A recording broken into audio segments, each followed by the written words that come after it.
And Jacob lived in the land of Egypt 17 years, so the days of Jacob, the years of his life, were 147 years. Then the days for Israel to die drew near, and he called his son Joseph and said to him, Please, if I have found favor in your sight, place now your hand under my thigh and deal with me in loving kindness and truth. Please do not bury me in Egypt. But I will lie down with my fathers, and you will carry me out of Egypt and bury me in their burial place. And he said, I will do as you have said. Then he said, Swear to me. So he swore to him. Then Israel bowed in worship at the head of the bed. Now it happened after these things that Joseph was told, Behold, your father is sick. So he took his 2 sons Manasseh and Ephraim with him. Then it was told to Jacob, Behold, your son Joseph has come to you. So Israel strengthened himself and sat up in the bed. Then Jacob said to Joseph, God Almighty appeared to me at Luz in the land of Canaan and blessed me, and he said to me, Behold, I will make you fruitful and multiply, and I will make you an assembly of peoples, and I will give this land to your seed after you for an everlasting possession. So now your 2 sons, who were born to you in the land of Egypt before I came to you in Egypt, are mine. Ephraim and Manasseh shall be mine, as Reuben and Simeon are.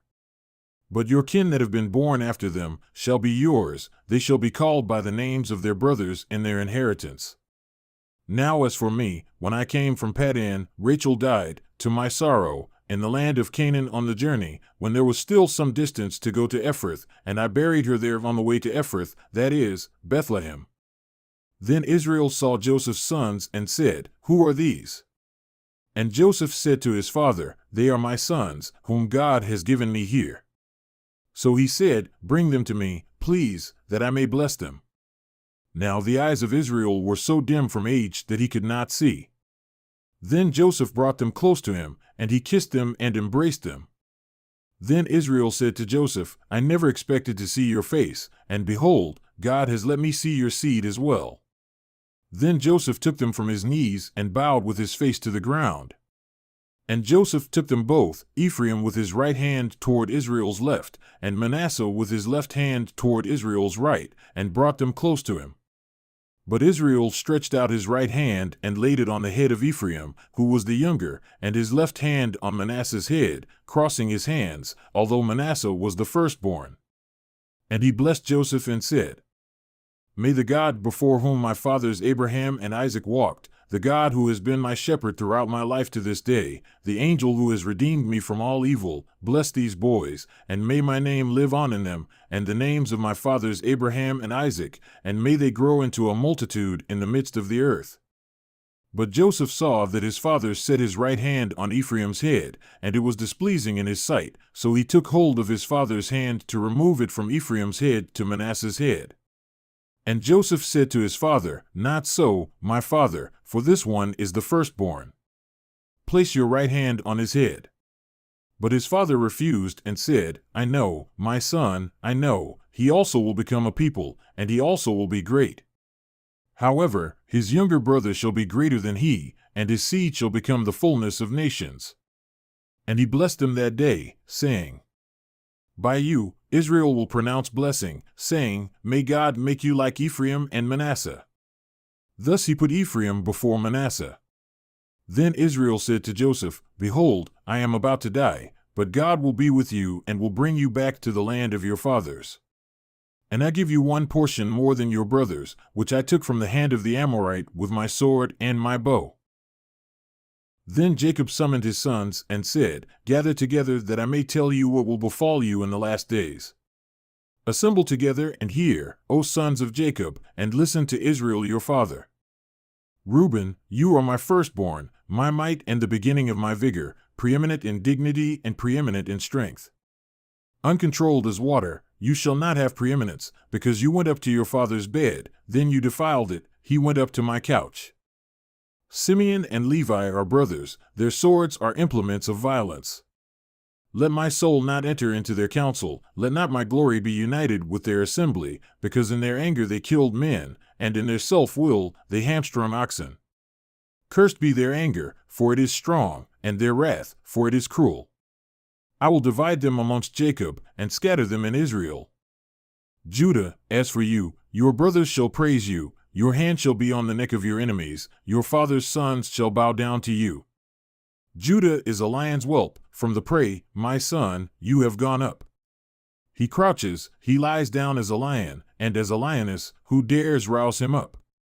The scepter shall not depart from Judah, nor the ruler's staff from between his feet, until Shiloh comes, and to him shall be the obedience of the peoples. He ties his foal to the vine, and his donkey's colt to the choice vine. He washes his garments in wine, and his robes in the blood of grapes. His eyes are dark from wine, and his teeth white from milk. Zebulun will dwell at the seashore, and he shall be a shore for ships, and his flank shall be toward Sidon. Issachar is a strong donkey, lying down between the sheepfolds. And he saw that a resting place was good, and that the land was pleasant, so he bowed his shoulder to bear burdens, and became a slave at forced labor. Dan shall render justice to his people, as one of the tribes of Israel. Dan shall be a serpent in the way, a horned snake in the path, that bites the horse's heels, so that his rider falls backward. For your salvation I hope, O Yahweh. As for Gad, raiders shall raid him, but he will raid at their heels. As for Asher, his food shall be rich, and he will yield royal dainties. Naphtali is a doe let loose, he gives beautiful words. Joseph is a fruitful bough by a spring, its branches run over a wall.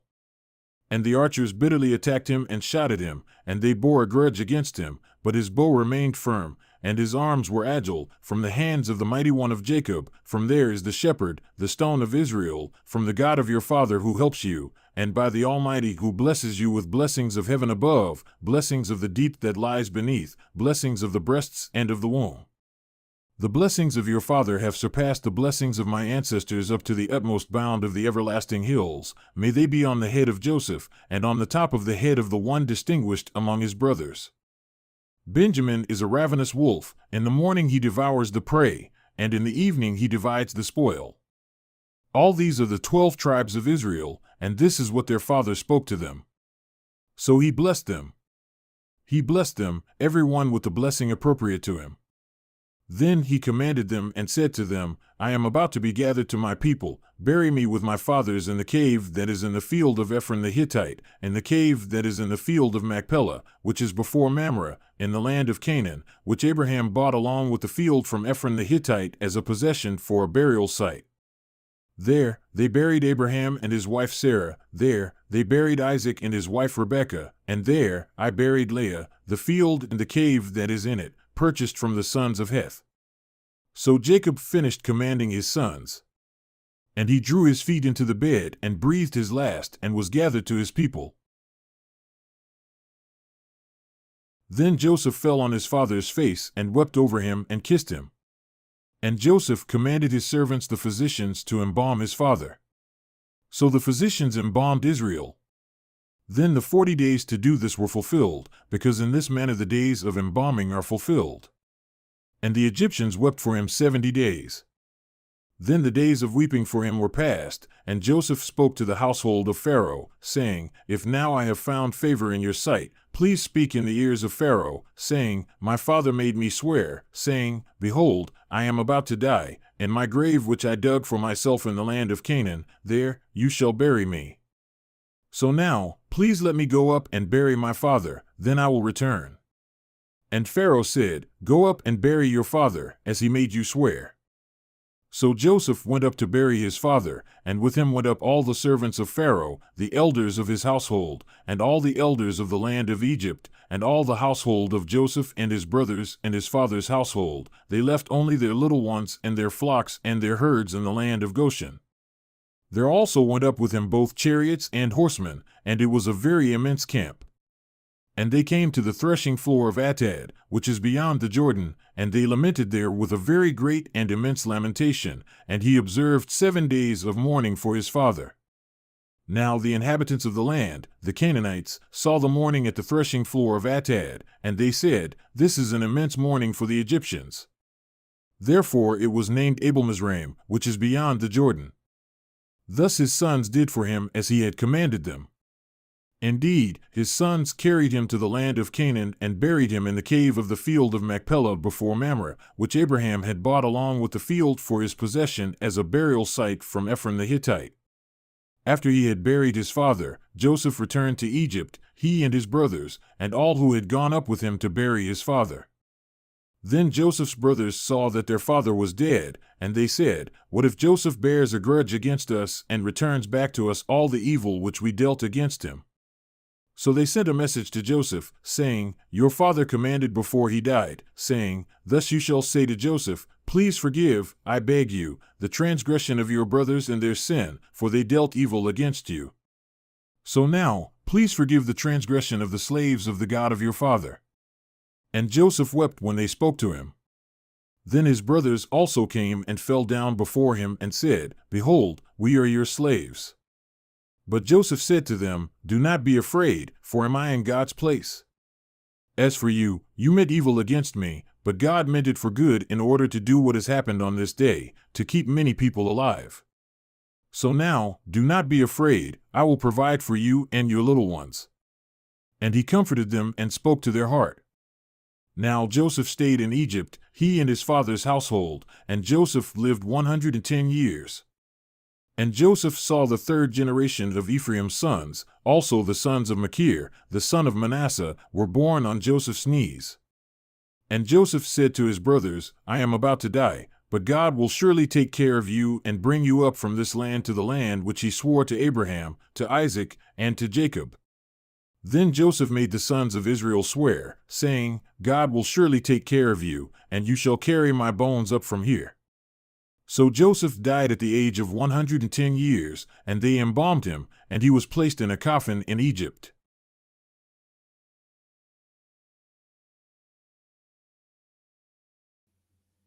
Then David's time to die drew near. So he commanded Solomon his son, saying, 'I am going the way of all the earth.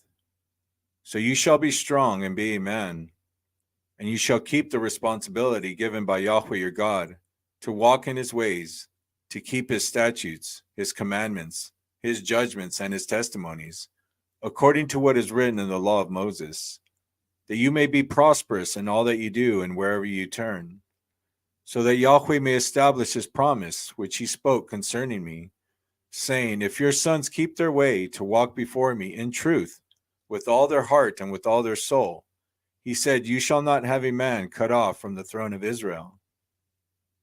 Now you also know what Joab the son of Zeruiah did to me, what he did to the two commanders of the armies of Israel, to Abner the son of Ner, and to Amasa the son of Jether, whom he killed. He also shed the blood of war and peace, and he put the blood of war on his belt about his waist, and on his sandals on his feet. So act according to your wisdom, and do not let his gray hair go down to Sheol in peace. But show loving kindness to the sons of Barzillai, the Gileadite, and let them be among those who eat at your table. For they assisted me when I fled from Absalom your brother. Behold, there is with you Shimei the son of Gera, the Benjamite, of Bahurim. Now it was he who cursed me with a violent curse on the day I went to Mahanaim. But when he came down to me at the Jordan, I swore to him by Yahweh, saying, I will not put you to death with the sword. So now, do not let him go unpunished, for you are a wise man, and you will know what you ought to do to him, and you will bring his gray hair down to Sheol with blood. Then David slept with his fathers, and was buried in the city of David. And the time which David reigned over Israel was 40 years in Hebron. He reigned 7 years, and in Jerusalem he reigned 33 years. And Solomon sat on the throne of David his father, and his kingdom was firmly established.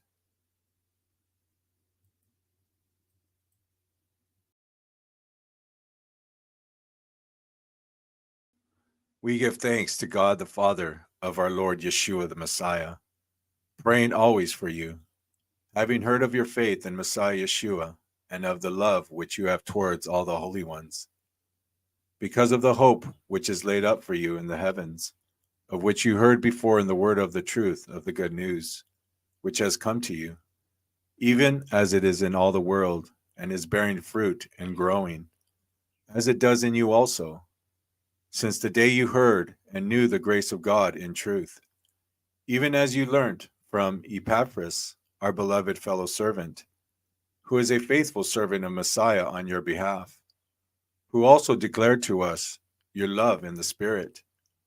For this cause we also, since the day we heard this, don't cease praying and making requests for you, that you may be filled with the knowledge of his will in all spiritual wisdom and understanding, that you may walk worthily of the Lord, to please him in all respects, bearing fruit in every good work, and increasing in the knowledge of God, strengthened with all power according to the might of his glory, for all endurance and perseverance with joy, giving thanks to the Father, who made us fit to be partakers of the inheritance of the holy ones in light, who delivered us out of the power of darkness and translated us into the kingdom of the Son of his love, in whom we have redemption, the forgiveness of our sins. He is the image of the invisible God, the firstborn of all creation. For by him all things were created in the heavens and on the earth, visible and invisible things, whether thrones or dominions or principalities or powers. All things have been created through him and for him. He is before all things, and in him all things are held together. He is the head of the body, the assembly, who is the beginning, the firstborn from the dead, that in all things he might have the preeminence. For all the fullness was pleased to dwell in him, and through him to reconcile all things to himself by him, whether things on the earth or things in the heavens, having made peace through the blood of his cross.